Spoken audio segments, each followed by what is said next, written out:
그러면서 1840년부터는 이제 야치모프라는 지역에 대규모 우라늄 광산이 이제 발견이 됩니다. 네. 그래서 꽤 많이 캐내기 시작한 거는 1840년. 그것도 캐내서 뭐예요? 뭐 이게 1900년 정도에 만들어진 이제 골동품 유리컵 세트입니다. 근데 저렇게 야광처럼 빛이 나요? 빛이 나잖아요. 이게 체코에서 만든 거예요. 저기 주전자예요? 예, 유리 주전자. 아니 저기 물 담아 먹으면 저거 방사능 엄청 들어오는 거 아니에요?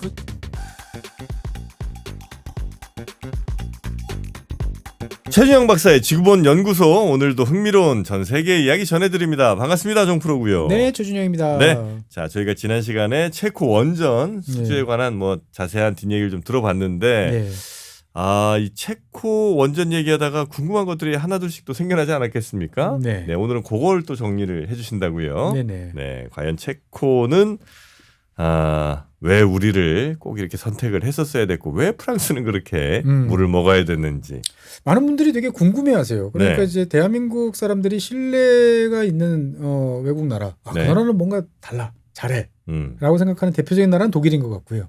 그렇죠, 그렇죠. 그다음에 프랑스도 이제 몇몇 분야에 대해서는 충분히 이제 그런 신뢰를 가지고 있습니다. 그러다 보니까 사실은 저로서는 그게 잘 상식적으로 납득이 잘 안 되는데 또 많은 분들은 대한민국이 뭐가 뛰어나다고 프랑스를 제껴? 그러면서 자연스럽게 대한민국이 수주한 게 덤핑 아니야? 뭐 대규모 적자를 보려고 보면서도 억지로 사업한 거 아니야? 뭐 등등에 관한 이야기가 나옵니다만 제가 생각했을 때는 꼭 그렇게만 볼 거는 아닌 것 같다라는 생각이 좀 들어요. 보면은. 그러니까 이제 우리나라 한수원 팀 코리아가 승리한 여러 가지 뭐 이유가 있습니다만 이유는 딱 하나예요.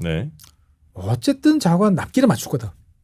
라는 확실한 신뢰. 굉장히 중요하죠. 네, 그러니까 중요한 거는 원자력 발전소는 비쌉니다.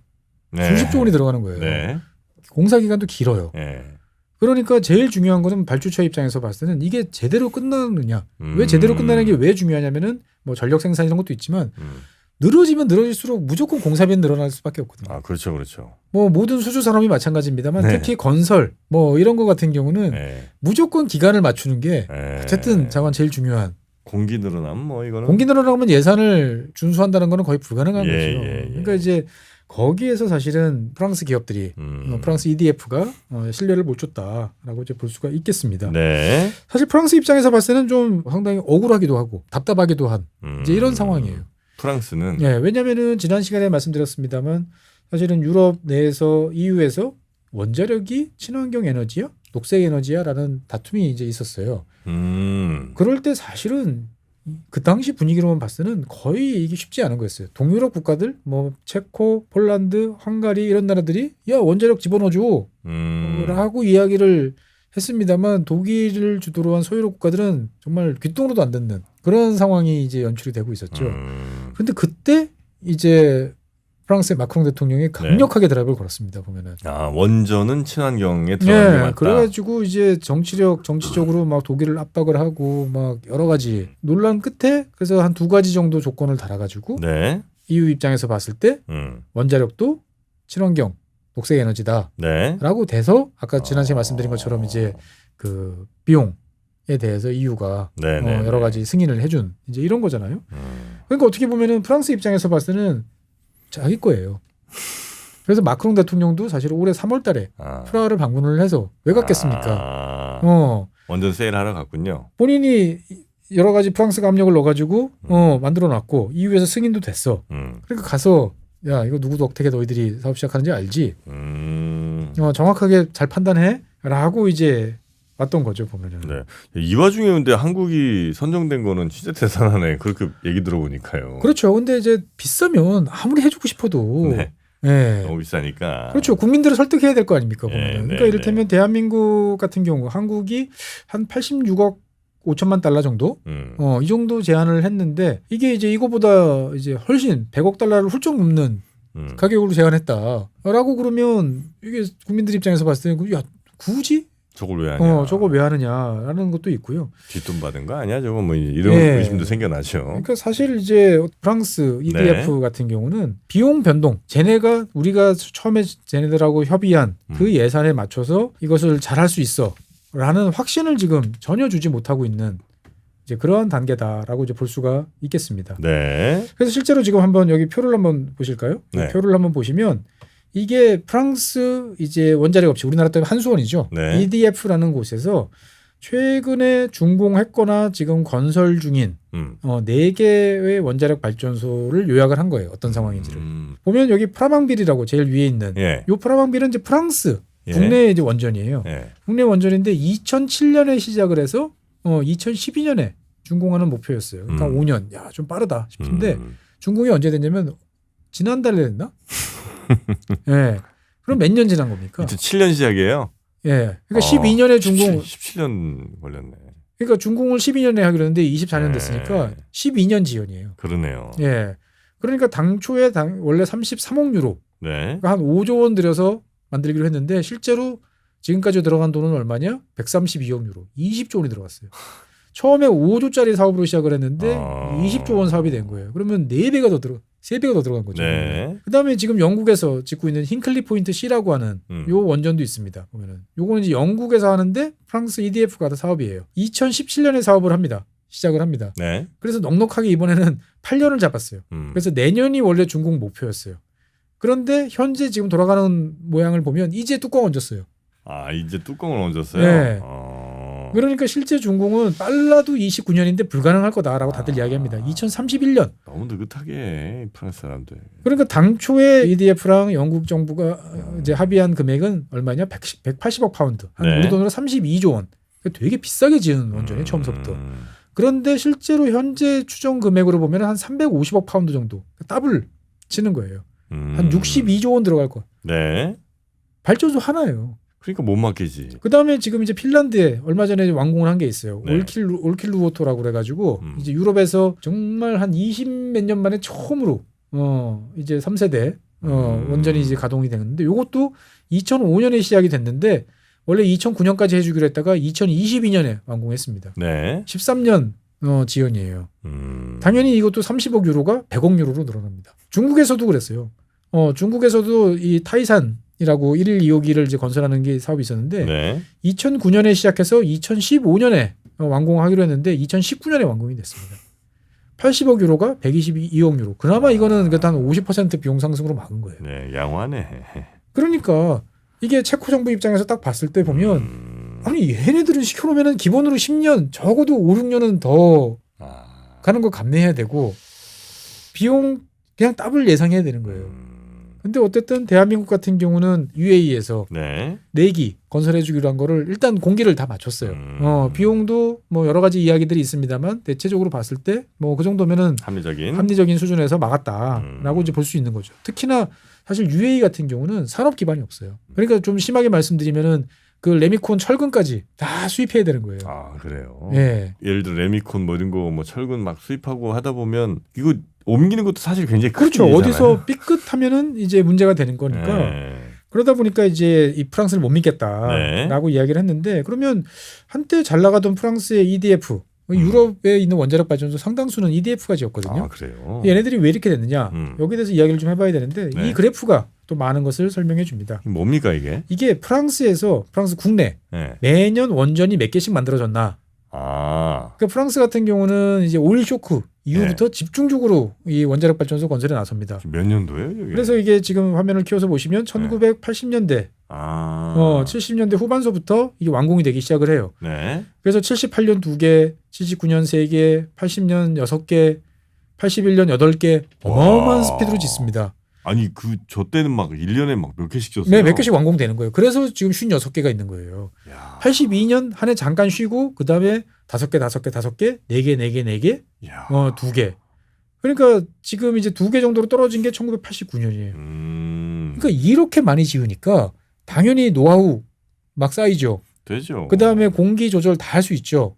비용 다운 얼마든지 할 수 있어요.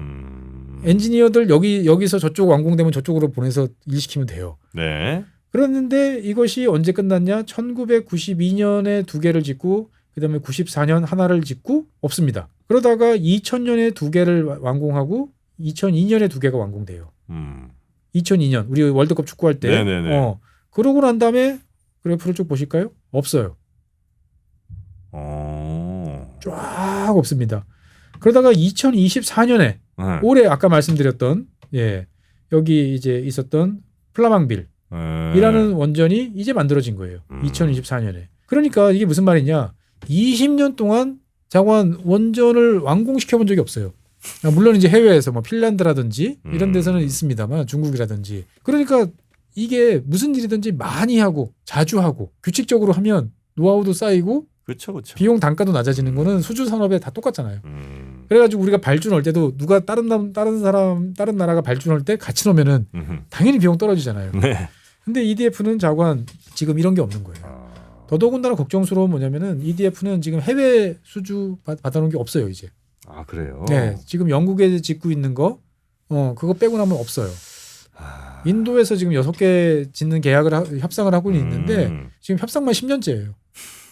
아, 인도 사람들하고 협상 쉽게 덤비지 않으셨으면 좋겠어요. 예, 그러다 보니까 네. 이제 어떻게 보면은 이제 프랑스라는 나라가 과거에는 정말 잘하던 나라였는데 지금은 20년째 새로 원전을 완공을 못하다 보니까 원자력 발전소와 관련돼 있는 생태계, 인력 이런 것들이 지금 다 무너진 상태예요.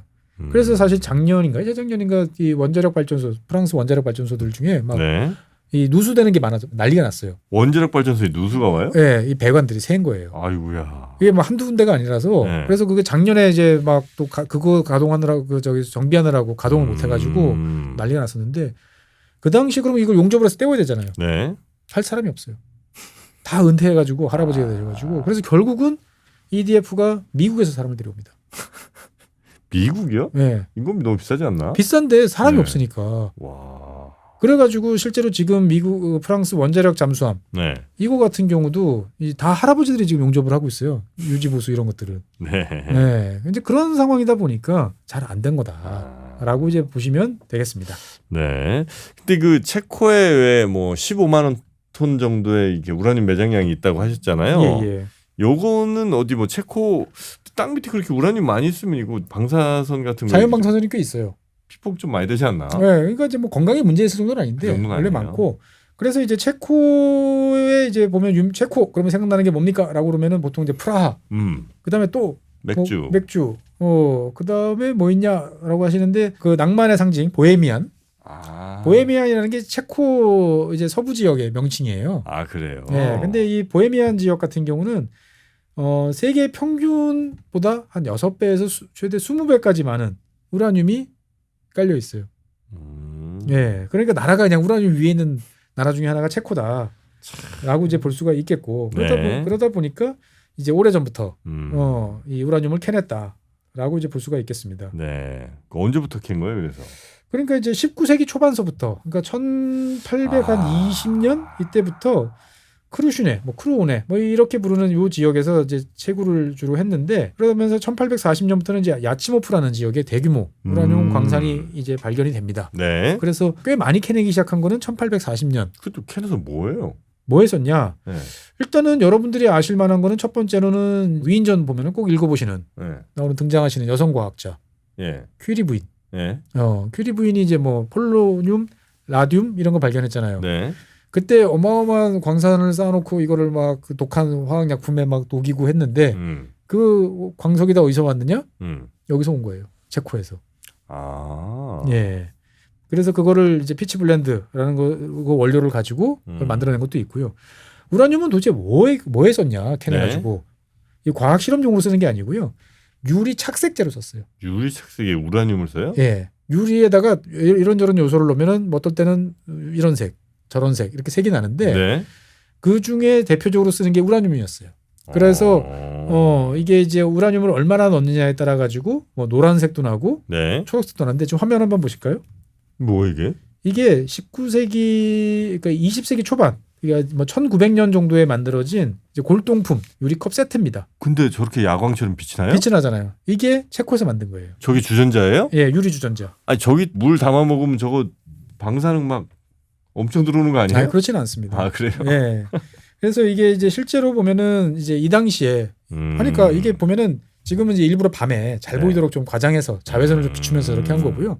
그냥 우리 일반 가시광선에서 이렇게 보시면 약간 푸르끄리한 우리가 초록색 잘 쓰면 되게 인테리어 할 때 고급스러워 보이잖아요. 좀 그런 이미지, 고풍스러워 보이는 이미지 이렇게 있고요. 와인 좋아하시는 분들은 와인잔도 고르시는데 보통 우리나라에서 좀 그냥 가격 대비 좋고 좀 비싼 잔 하면은 리델 리델이라고 잔이 있습니다. 뭐 네. 되게 다양한 잔들 나오는데 이 리델이라는 회사 자체가 이 보헤미안에서 우라늄 섞어가지고 저런 거 만들던 회사다. 우라늄 왜 섞었지? 그래서 실제로 이거는 체코뿐만 아니고요. 미국에서도 이 여러분들 이제 인터넷에서 우라늄 글라스 이렇게 찾아보시면 나와요. 우라늄 유리. 미국 같은 경우도 1943년까지 선풍적인 인기를 끕니다. 아. 네. 그러다가 네. 미국이 우라늄 유리를 1943년에 규제를 해요. 원폭 만들어야 되니까 우라늄을 전략 물자로 해야 되니까 유리에 섞지 말라고 이야기를 하다가 건강 문제가 아니고. 네. 그러다가 1958년에 다시 또 규제를 해제합니다. 네. 그래가지고 1978년까지 아주 폭발적인 인기를 누려요. 그래서 미국에서만 한 400만 개 이상의 우라늄이 들어간 이러한 세트들이 나옵니다. 지금 화면에 보이시는 건 초록색이고요.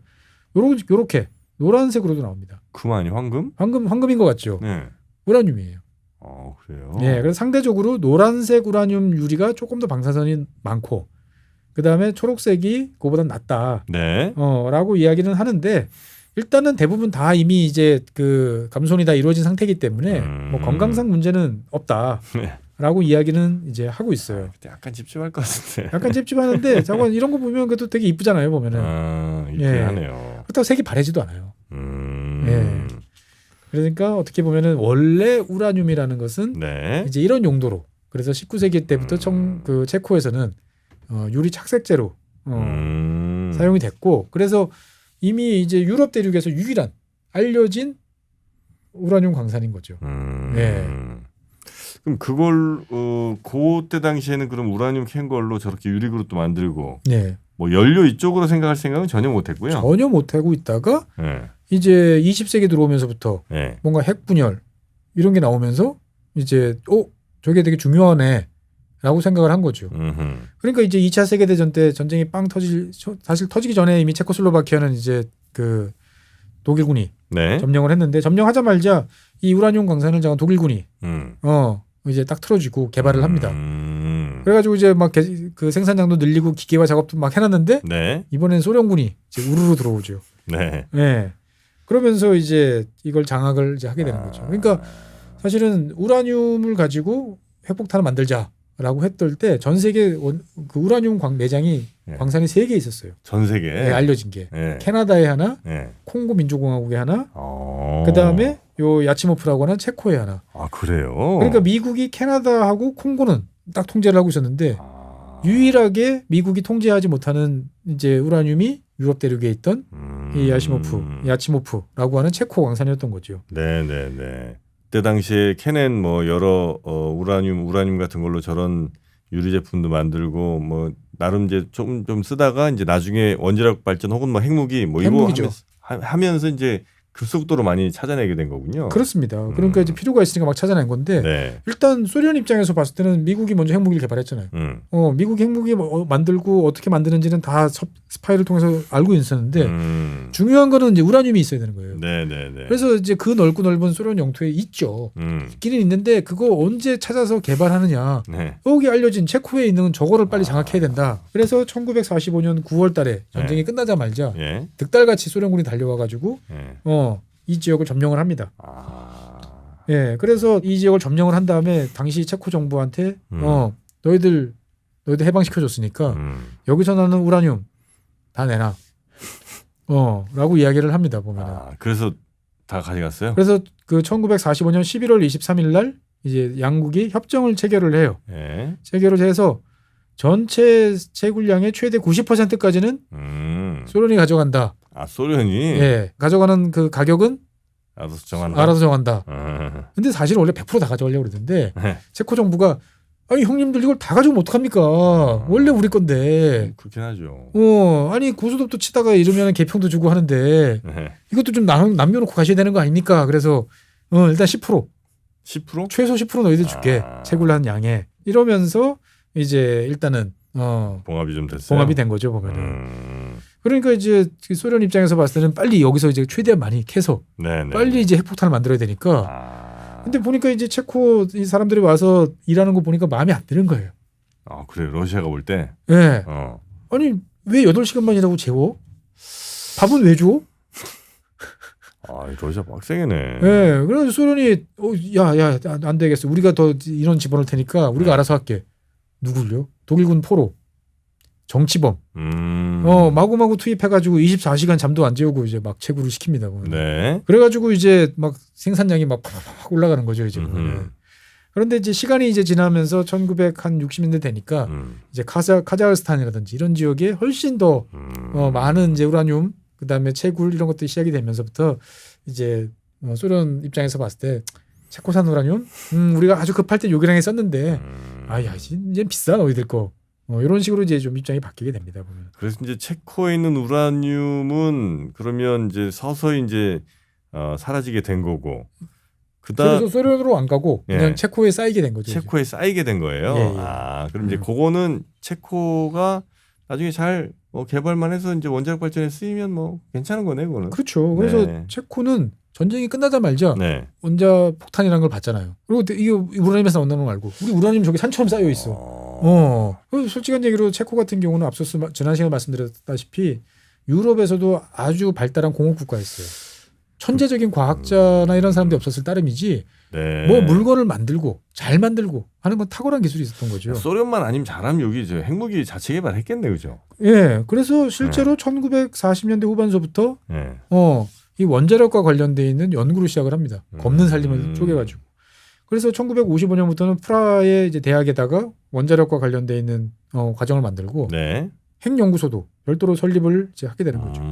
그러면서 이제 하다가 계속 소련한테 아니 형님들 우리 우라늄 그렇게 가져가는데 우리 지금 공부하고 있는데 책도 좀 주시고 네. 이거 하다 보니까 잘 모르겠는데 답이 뭐예요? 근데 소련은 모른 척 야 그거 공부해서 익혀야 니들 거지 가르쳐주면 니들 게 아니야 라고 이제 합니다만 네. 1957년 9월 달에 네. 실험용 원자로에서 핵분열을 일으키는데 성공을 합니다.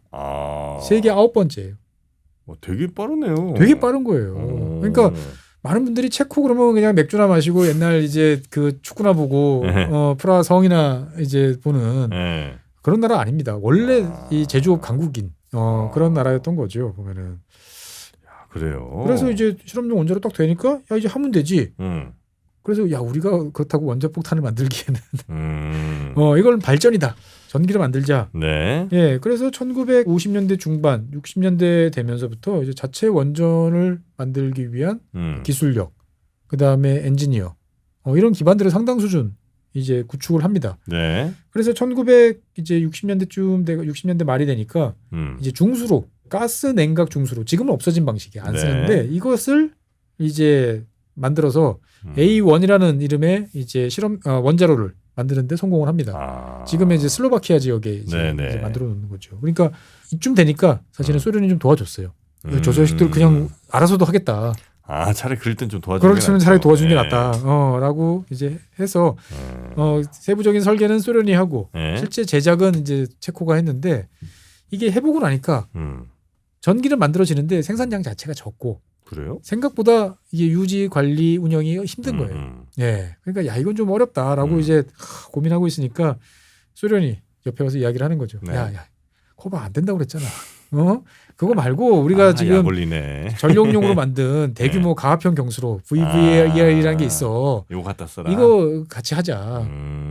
그러죠 뭐. 그래서 1970년에 이제 소련과 처음으로 협정을 체결을 이제 하게 되는 거죠. 그래서 처음 이렇게 소련이 지어준 게 그렇죠. 그래서 이제 1985년에 이제 가동이 되는 거죠. 네. 그러니까 이렇게 되니까 이제 체코 같은 경우는 그래 우리가 열심히 해봤지만 우리 혼자서 이거를 하기에는 너무 힘이 벅차다. 그렇다고 여기서 다시 경수로를 쫓아가자니 이거는 더더욱이나 힘든 일이니까 우리는 이제 그냥 기초 연구 이쪽으로 가고 이제 그냥 어쩔 수 없다라고 이제 생각을 하게 된 거죠. 보면은. 그래요. 네. 아니 이제 소련이 그렇게 하다 이제 90년, 91년 이렇게 이제 망했잖아요. 네. 그 다음에는 그러면 약간 힘의 진공 상태 생기면서 막 우후죽순 막 독립국가도 생겨나고 했잖아요. 그렇죠. 체코도 갈라지고, 슬로바키아랑 체코랑 이렇게 갈라지는 거죠. 그때는 뭐 핵무기에 대한 뭐 이런 정도 핵무기는 전혀 아니었고, 그때 이제 체코 정부의 가장 큰 고민은 뭐냐면은 이제 소련이 짓다가 지금 애매하게 내버려둔 이제 테멜린이라는 지역에 1, 2호기는 이제 거의 준공이 됐어요. 그래요. 3, 4호기는 좀 어떻게 해야 되지? 근데 잠깐 우리 돈도 없고 지금 너무 정신없어. 중단. 그래서 원래 두코르브니에 있는 4개, 그다음에 그 테멜린에 2개, 6개가 이제 됐는데 문제는 이제 체코 정부도 이제 뭔가 이제 독립한 다음에 네. 정신 차려서 이렇게 상황을 보니까 야 저거 그냥 우리 스위치 켜서 돌리면 될까? 러시아도 좀 물어봐라 했더니 전화도 안 받고 안 알려줌. 난리가 났죠. 네. 그러니까 도저히 저거를 그냥 가동은 할 수는 없고 그렇다고 내버려둘 수도 없는 네. 이런 상황이니까 미국을 부릅니다. 네. 미국의 웨스팅하우스를 이제 부르는 거죠. 네. 자, 소련 친구들이 지금 이렇게 만들어놨는데 옛날 체르노빌 사건도 보고 그러니까 이 그 센서, 네. 그 다음에 그 개통 정리하는 거, 제어 시스템 (INC라고 보통 부르죠). 네. 이거는 아무리 봐도 겁나. 당신네들이 좀 해줄래? 그래서 실제로 소련이 만들어놓은 이 원자로에 이쪽에 이제 그 계측 제어 시스템은 미제. 예, 그러니까 졸지에 이제 미소 합작 이제 원자력 발전소가 이제 된 거죠 보면은 세계에서 유일한. 미국과 소련이 서로 힘을 합쳐 만들어. 그렇죠. 뭐 의도했지는 않지만 네. 어떻든 간에 약간 프랑켄슈타인 스타일의. 예. 그렇게 해서 이제 그 원자력 발전소 테멜린 1, 2호기가 그런 식으로 이제 가동이 되는 거죠. 그리고 이제 그 뒤를 우리가 잘 한번 해보려고 노력을 하는 거고요. 그렇습니다. 그러니까 보통 원자력 발전소는 40년 정도가 수명이에요. 기본적으로 40년을 쓰고 40년을 쓰고 난 다음에 이제 수명 연장 여부를 결정을 하게 됩니다. 그냥 도장만 찍으면 결정이 되는 게 아니고 뭐 배관도 바꾸고 여러 가지 업그레이드하는 돈 수조 원짜리 작업이에요. 그렇겠죠. 예, 그러니까 그 원래 체코가 처음에 만들었던 건 지금 이제 40년이 됐습니다. 그래서 일단 20년 더 쓰는 작업을 이제 시작을 하는 거죠. 그래도 지금으로부터 40년대 중반이면은 이제 문을 닫아야 되니까 네. 그때를 위해서 지금 이제 신규 원전을 지어야 될 때다라고 생각을 한 거고 그때 이제 우리나라 팀 코리아가 들어가서 이제 작업을 하게 됐다라고 이해를 하시면 되겠습니다. 네. 어떻든 간에 집에다가 그래도 이런 잔 하나 있으면 좀 이쁘지 않을까? 자, 이 우라늄 잔은 좀 그렇긴 한데. 마시면 왠지 건강해질 것 같은. 우라늄 잔이요? 예.